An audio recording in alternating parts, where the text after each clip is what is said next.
lebam banyak pertama kali ini. Itu kamu kok bisa tahu, maksudnya emang kiriman, dapat kiriman atau kok bisa tahu dari mana? Apa ya, kalau misalkan ada kiriman dari orang tuh aku suka merasa gelisah. Bukan mungkin dia lagi stres aja, corona nggak ada kegiatan, bukan, beda. Maksudnya tuh beda ya, ada suatu kegelisahan yang nggak tahu itu apa gitu. Aku tuh kalau dikirim sama orang seperti itu, biasanya aku kayak suka ngundang. Biasanya sih aku suka suruh bapak aku kesini atau sama kakek gitu kesini, suruh suruh ngunjungin aku, terus bikin sholawatan, biasanya seperti itu. Cuma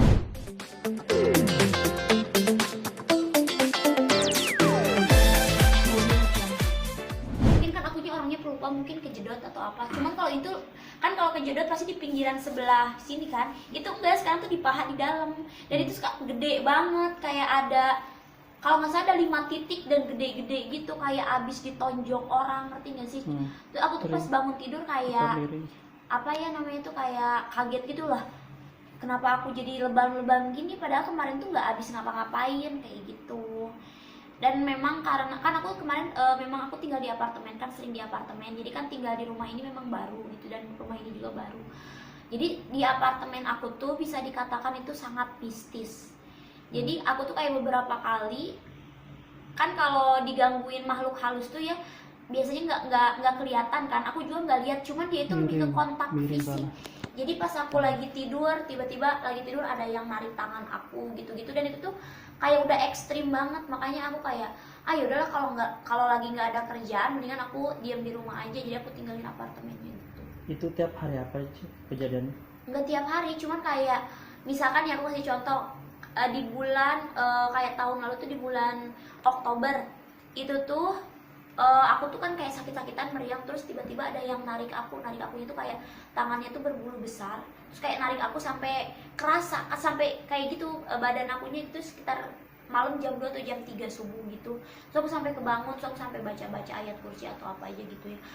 Nah abis itu kan aku ngundang paranormal, kayak berapa bulan hilang. Terus di bulan Februari itu ada lagi. Nah kalau itu yang nariknya itu bukan tangannya yang besar atau gimana, enggak, itu cuman tuh di kayak narik biasa, itu lebih ke bukan makhluk besar, kayak tangannya tuh kayak lebih halus gitu. Terus aku saking emosinya, aku ngata-ngatain kata kotor, ngerti gak sih? Karena aku tuh udah saking keselnya, kok ada terus, padahal kan udah diusir sama paranormal gitu-gitu. Ya sholat ya, kita sholat gitu, ngaji gitu, tapi tetap ada gitu loh. Nggak ngerti itu tuh dikirim orang atau memang si apartemen itu memang ada penunggunya gitu, nggak ngerti juga. Padahal aku udah lama di apartemen itu, udah mau 6 tahun lah, 5-6 tahun tuh udah lama banget. Tapi kejadian mistisnya itu di 2019 sama 2020 ini tuh gangguannya tuh aneh gitu, aneh-aneh. Maksudnya udah ekstrim, aku udah nggak kuat, makanya aku ya udahlah pindah ke rumah aja kayak gitu. Jadi yang pas lebam di paha aku yang banyak itu kan gede banget tuh di paha aku tuh. Nah si lebam itu tuh, jadi aku tuh mimpi buruknya tuh, aku tuh mimpi diajak sama cowok tinggi besar berbulu, itu kayak monyet, tapi dia tuh bisa ngomong kayak, ngerti sih, kayak monster yang kayak Godzilla yang gitu. Terus dia tuh kayak ngajak aku, sini kamu kesini, terus dia ngajak ke dalam rumah. Aku mimpi tapi rumahnya tuh kayak gelap gitu, terus dia tuh kayak nyala kayak api gitu, ada kayak pembakaran gitu. Terus tiba-tiba dia, ayo kamu kesini, katanya kayak gitu. Terus tiba-tiba dia tuh ngambil pisau, terus dia mau kayak nusuk aku. Terus aku lari, di dalam mimpi tuh aku lari terbirit-birit, pokoknya nggak tahu aku tuh sampai montang-manting, sampai kerasa pas bangun juga ngos-ngosan gitu. Pokoknya aku tuh bisa melarikan diri dari si cowok itu kayak gitu. Nggak tahu, pokoknya tiba-tiba diajak aja gitu ke dalam rumah, terus dia mau nusuk kayak gitu. Itu kejadian baru pertama kali pas ini lebam. Pas ini lebam.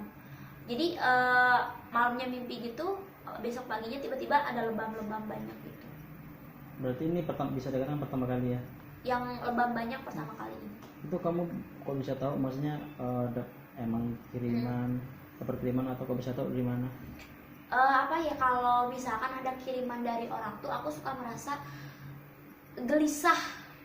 Bukan mungkin dia lagi stres aja, corona nggak ada kegiatan, bukan, beda. Maksudnya tuh beda ya, ada suatu kegelisahan yang nggak tahu itu apa gitu. aku tuh kalau dikirim sama orang seperti itu biasanya aku kayak suka ngundang, biasanya sih aku suka suruh bapak aku kesini atau sama kakek gitu kesini, suruh apa namanya itu, suruh kunjungin aku terus bikin sholawatan, biasanya seperti itu. Cuman kalau lagi corona kan nggak bisa, aku juga nggak berani ngajak mereka kesini kayak gitu. Jadi ya sebisa-bisa mungkin ya mungkin apa ya, doa-doa sendiri aja gitu. Apalagi kan sekarang udah pindah ke rumah, tapi nggak tahu nih, maksudnya tuh kalau dikirim orang nggak tahu kan tiba-tiba ngikut, tapi kalau memang penunggu di sana ya tetap stay di sana kayak gitu. Tapi sampai saat ini masih kejadian itu lagi nggak, apa udah kemarin itu terakhir itu? Bukan, aku tuh kemarin tuh kan lagi live streaming kayak ngomongin di apartemen aku tuh kayak ini loh, maksud aku tuh angker gitu loh, aku tuh sebutin kayak suka, aku sih merasa ada makhluk-makhluk besar gitu, tiba-tiba ada barang kayak jatuh gitu terus kayak merinding gitu ya, berubah gitu kayak berdiri sendiri, padahal aku tuh nggak sama sekali nggak ketakutan karena aku tuh udah kayak udahlah gue lawan aja gitu. Jadi tiba-tiba si bulu-bulu tuh kayak merinding gitu terus si barang-barang jatuh. Nih kalau di rumah ini aku ngomongin gitu sama sekali biasa aja, tapi kalau di rumah sana tuh kayak langsung kayak ada koneksi gitu, tiba-tiba merinding gitu-gitu. Berarti kamu nggak tinggal di sana lagi atau Enggak tahu sih masih kalau bolak-balik? masih bolak-balik gitu, karena kan tidak semua barang-barang aku pindahin ke sini, karena kan biasanya kalau ada syuting atau apa pekerjaan di sana, jadi aku dari sana kan lebih dekat ke stasiun TV gitu. Kalau ini kan lumayan gitu jauh, jadi aku belum pindahin semua barang-barang aku, jadi kayak setengah di sini setengah di sana gitu. Oke, Ana. Terkait yang berita kemarin tentang DJ tadi itu gimana sih? Itu beneran Iya. atau hoax? Itu tuh salah pemberitaan, jadi orang tuh salah nangkep gitu. Jadi kan itu disangkanya pernah cinta satu malam gak sih, ya kalau bahasa Indonesia pernah cinta satu malam gak sih sama cowok. Terus aku bilang, aku tuh kan itu diwawancarai sama Nikita Mirzani kalau nggak salah kan. Iya aku tuh diwawancara, dibilangin kamu pernah gak sih cinta satu malam sama cowok. Kataku, aku pas tur Asia itu bukan ngurusin cinta satu malam. Jadi kan kayak di Indonesia aja aku tuh kayak misalkan show di Jogja, di Solo itu kan sehari di Jogja, sehari di Solo, pindah-pindah gitu kan. Itu juga pas di luar negeri seperti itu, tidak ada yang namanya cinta satu malam. Terus kayak di push, aku tuh dipaksa suruh jawab kayak pernah nggak, aku tuh terbersit di sini di otak aku tuh kayak, karena kan cinta satu malam aku ya pacaran aja. Aku ya pernah sih sama DJ Itali, maksud aku tuh bukan aku pernah tidur satu malam sama DJ Itali, bukan, maksud tuh aku pernah falling in love waktu di luar, waktu tur ke luar negeri, aku pernah falling in love sama DJ Itali, berkenalan. Jadi aku abis show, jadi dia tuh shownya tuh beda klub, aku beda klub di India posisinya tuh, jadi kita tuh ketemu, kenalan, kayak kita udah follow-followan Instagram, tukeran WhatsApp, di situ aku falling in love, maksud aku tuh itu. Jadi pas aku lihat di media, aku cinta satu malam sama DJ Australia, terus kehilangan keperawanan gitu. Lah ini mah enggak lah, ini salah banget, salah besar. Karena apa ya namanya tuh, seseksi-seksinya aku, kan aku tuh memang orangnya tuh hyperaktif. Enggak lah, enggak sebodoh itu aku melakukan hal-hal seperti itu di luar negeri, apalagi itu negara orang. Enggak, aku tuh kalau tur keluar juga tuh cuman kerja aja gitu, nge-DJ aja. Habis itu kayak waktu itu juga cuman 4 hari apa seminggu di India tuh, dan itu juga kayak ke New Delhi, ke Bangalore, itu ke kedua kota ke 3 klub. Dan habis itu tuh aku langsung pulang, waktu pas hari apanya langsung kayak seminggu udah, besoknya tuh pulang lagi ke Indonesia gitu, nggak ada yang aneh-aneh. Waktu kau nembak dengan DJ Itali itu berapa hari waktu itu di Itali? Jadi kan itu tuh malam terakhir aku tuh kenalan sama DJ Itali itu apa namanya itu di malam terakhir. Jadi karena pesawat aku juga waktu itu jam 8 harus ke Indonesia gitu loh. Jadi kan abis nge-DJ itu kita selesai jam 2 atau jam 3. Kita kenalan, abis itu kita tukeran nomor HP, abis itu kita follow Instagram, abis itu kita kontakan tiap hari. Dan abis tukeran nomor WhatsApp, karena kan aku bawa makeup artis, ada saksinya juga namanya Kak Final.